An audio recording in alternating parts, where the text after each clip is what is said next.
Oh, wait lang. Music. Unsang music para nako? Para natong tanan. Yeah. Naglibog ko sa konsulti. Para sa ako, mag-start sa ako, kay di padakon na to ba? Para sa ako, labi na sa amo nga pamilya, ang kaning music, ang usa ka powerful ni siya nga instrument, nga isa ka powerful nga instrument na gihatag sa Ginoo sa atoa. Very few people really appreciate music because ang kaning music good para sa uban common na, no? We have congregational singing here at church. We have singing groups, many singing groups. We have mga soloists. We have a lot of forms. Napoy sa piano, napoy sa violin, napoy sa flute. There are many kinds of kanang ways to bring music to our world.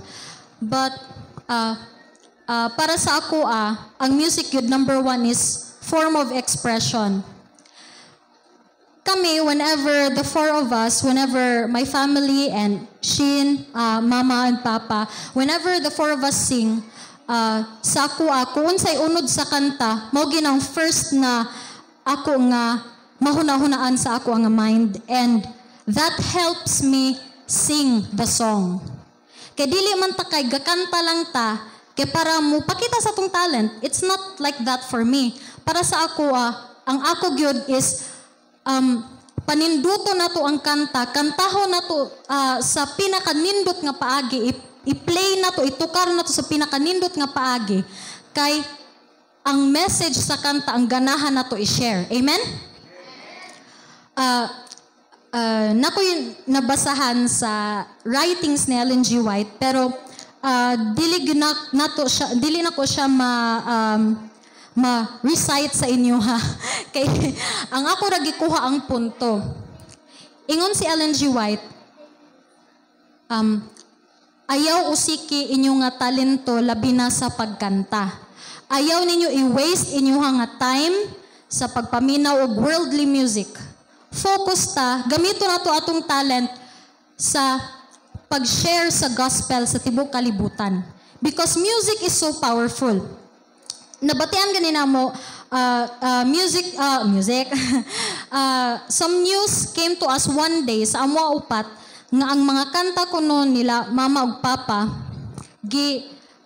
gisige nagpatuka dito sa usa ka lugar, and sa isa ka crusade, and praise the Lord, at the end of that crusade, many souls were gathered dito sa tiilan sa Ginoo. Inanag ka powerful ang music, mga kaigsuunan. So let's not underestimate o dili pud nato sayangon ang ato ang talento sa musika. Kay number one ni siya na makada sa mga katawhan dito sa tiilan sa Ginoo. So mao ra to kupod nga message sa mga kabataan.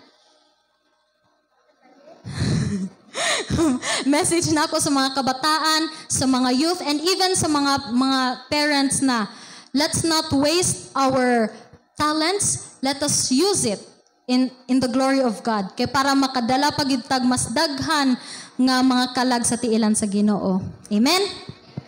Mao ra to, happy Sabbath.